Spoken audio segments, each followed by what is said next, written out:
Hello everyone, I'm Wayne Forrest, features editor for OTMini.com, and we are in Anaheim, California over the next few days at the annual meeting of the Society of Nuclear Medicine and Molecular Imaging.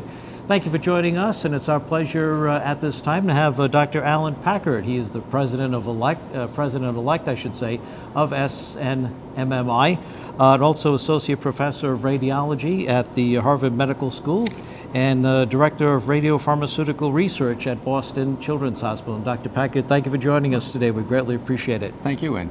Pleasure to talk to you. We wanted to get into a topic that's always seems to be on everyone's mind, and that is the supply of molybdenum-99. We understand that's something you've been keeping an extremely close watch on lately. So what's the current status?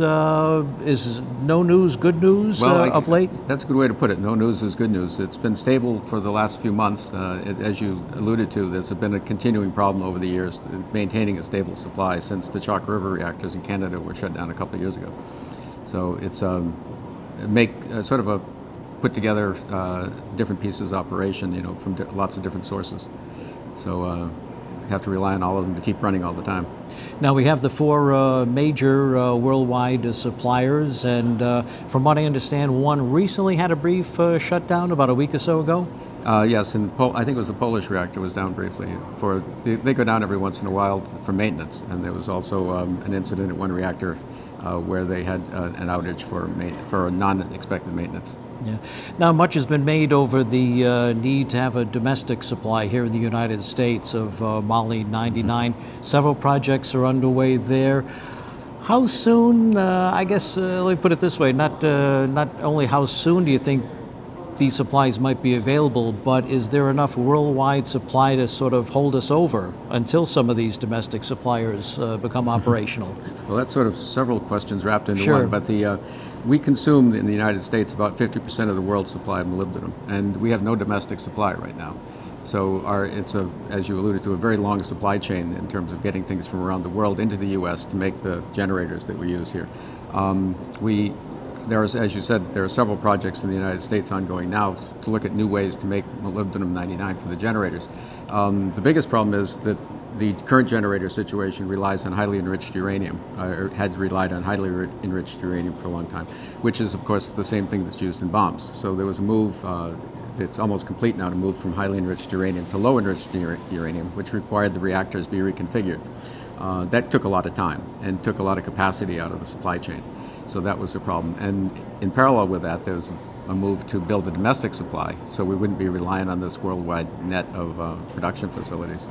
So the domestic supply, as you might imagine, is difficult to build a new reactor in the U.S., so it relies on non-reactor sources or non-uranium sources. And there are several projects. The DOE has funded, I think, 4 or 5 different projects to do this, and one of them is actually producing generators, producing molybdenum and producing Molytech generators. And they've been doing that for about a year now.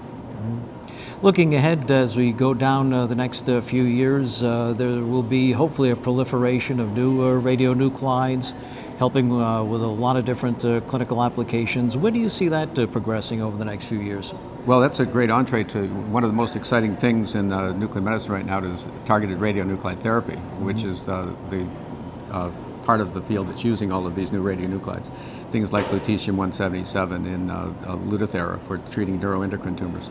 And there are several others in the pipeline for treating prostate cancer, and those will rely on what we used to call non-traditional radionuclides, but they're not so much non-traditional now. Things like lutetium-177, hopefully copper-67, which is sort of my pet thing. I'm a copper chemist by training. And I think those are going to have a huge impact on patient care and on the field. Sounds like it's going to be a very exciting time over the next few years to keep an eye on it. I'm looking forward to it. It's great. There's a lot of energy at the meeting this year, and it's growing every year. All right, excellent. Once again, our guest today has been Dr. Alan Packard, the president-elect of the Society of Nuclear Medicine and Molecular Imaging. Doctor, thank you again for the time today. We greatly appreciate it. Thank you, Wayne. It's fun talking with you. Thank you.